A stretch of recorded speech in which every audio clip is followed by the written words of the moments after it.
ತರಿಸಿ ಬಾರಮ್ಮ ಅಂತ ಬೇಡಿಕೊಂಡೆ. ಶಭಾಷ್, ಮೆಚ್ಚಿಕೊಂಡೆ ಮಂಗಳ ಈ ನಿನ್ನ ನಿಚ್ಚಳವಾದ ಭಕ್ತಿಗೆ. ಅಧಿಕಾರ ಸಂಪತ್ತು ಬೇಡಿಕೊಳ್ಳುವ ಈ ಜಗದಲ್ಲಿ ಶಾಂತಿ ಸಮಾಜ ನಿರ್ಮಾಣ ಬೇಡಿಕೊಂಡೆ ಎಂದರೆ ಇದು ನನಗೆ ಬಹಳ ಸಂತೋಷವಾಗುತ್ತದೆ. ಮೊದಲು ಸಲಿಕೆಯನ್ನ ಕೆಳಗಿಳಿಸಿ, ಬಿಸಿಲಿನ ತಾಪದಲ್ಲಿ ಬಳಲಿ ಬೆಂದಾಗಿ ಬಂದಿದ್ದೀರಾ. ಮೊದಲು ನೀರು ಕುಡಿ ಬನ್ನಿ. ಅದಕ್ಕಿಂತ ಮೊದಲು ಪ್ರಸಾದ ತೆಗೆದುಕೊಳ್ಳಿ.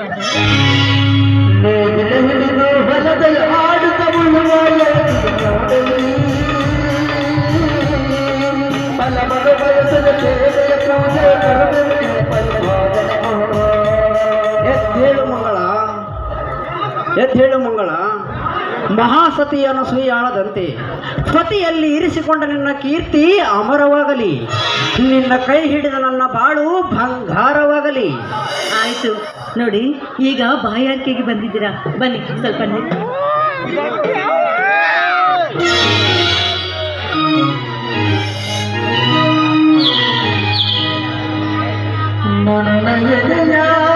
ನೀ ಕೊಟ್ಟ ಈ ಪನ್ನೀರಿನಿಂದ ಈ ನನ್ನ ದೇಹದ ದಾಹ ತೀರಬಹುದು.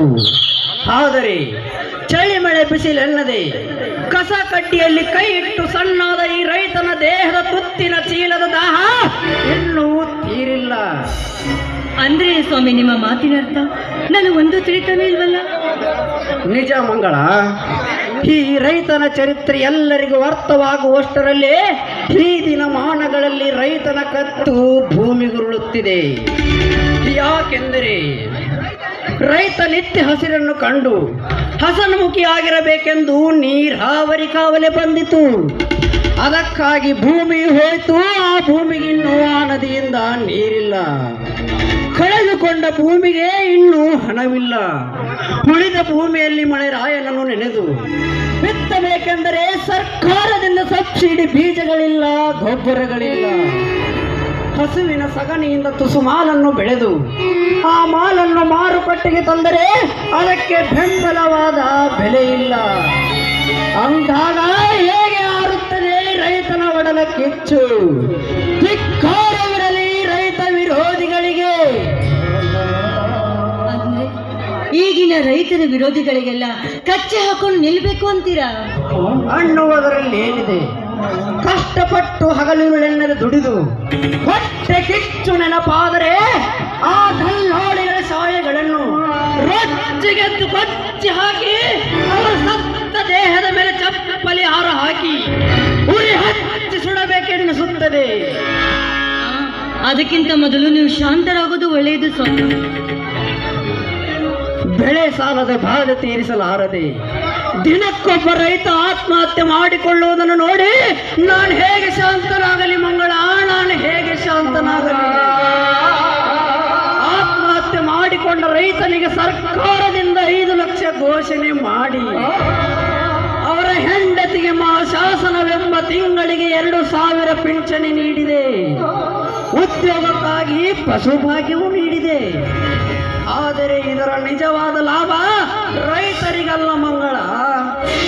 ಓಸಿ ಜೂಜು ಮಟಕ ಆಡಿ ಮಡದಿಯ ಮಾಂಗಲ್ಯ ಮಾರಿ ಸತ್ತ ಸುಧಾಮರಿಗೆ.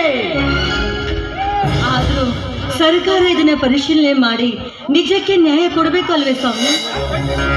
ಕಣ್ಣಿದ್ದು ಕುರುಡರಾಗಿದ್ದಾರೆ ಮಂಗಳ ಈ ಅಧಿಕಾರಿ ಶಾಯೆಗಳು.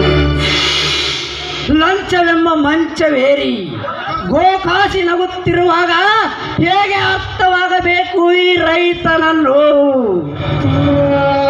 ಪ್ರತಿ ವರ್ಷ ಬರಗಾಲದ ಭೀಕರತೆಯಲ್ಲಿ ಜನಧನ ಆಹಾರ ನೀರು ಇಲ್ಲದೆ ನಿತ್ಯ ಸಾಯುವರ ಸಂಖ್ಯೆ ತಿಳಿಯದ ಇವರಿಗೆ ಈ ರೈತರ ಶಾಪ ತಟ್ಟದೆ ಬಿಡಲಾರದು ಮಂಗಳ, ತಟ್ಟದೆ ಬಿಡಲಾರದು. ಶಾಪ ತಟ್ಟಿದರು ಎದೆ ಗಟ್ಟಿ ಮಾಡಿಕೊಂಡು ನೋಟಿನ ಕಟ್ಟಿನ ಮೇಲೆ ಮಲಗುತ್ತಿರುವ ಅಂಥವ್ರು ಎಲ್ಲಿದ್ದೀರಿ ರೈತರ ಭಯ? ಅವರಿಗೆ ಭಯವಿಲ್ಲ, ನಮಗೆ ಜಯವಿಲ್ಲ ಎನ್ನುತ್ತೀಯ ಮಂಗಳ.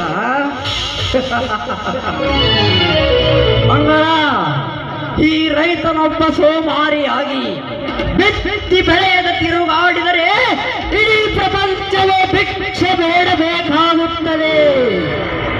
ಭಿಕ್ಷೆ ಬೇಡಿದರೂ ತಿನ್ನಲು ಅನ್ನವಿಲ್ಲ, ಆಹಾರವಿಲ್ಲ. ಹಣವಿದೆ ಎಂದು ಹಾಗೆ ಕುಳಿತರೆ ಹಸಿದ ಒಡಲಿಗೆ ತಿನ್ನಬೇಕಾಗುತ್ತದೆ.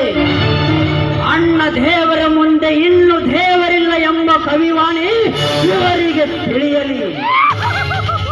ಇರ್ಲಿ ಬಿಡಿ ಸ್ವಾಮಿ, ರೈತ ಕಾಯಕದಿಂದ ಕೈಲಾಸ ಕಂಡಿದ್ದಾನೆ. ಬನ್ನಿ, ಬಿಸಿ ಅಡಿಗೆ ಇದೆ, ಪ್ರಸಾದ ತೆಗೆದುಕೊಳ್ಳುವಂತೆ. ಇಲ್ಲೇ ನನ್ನ ಚಿನ್ನ, ಈ ಹಸಿದ ಒಡಲಿಗಿಂತ ನಿನ್ನ ತುಸುಗಾನ ಪ್ರಸಾದವಾದರೆ ಸಾಕು. ನಂತರ ಪ್ರಸಾದ, ಈಗ ಹಾಡಿನ ಹೊಸರಾಗ.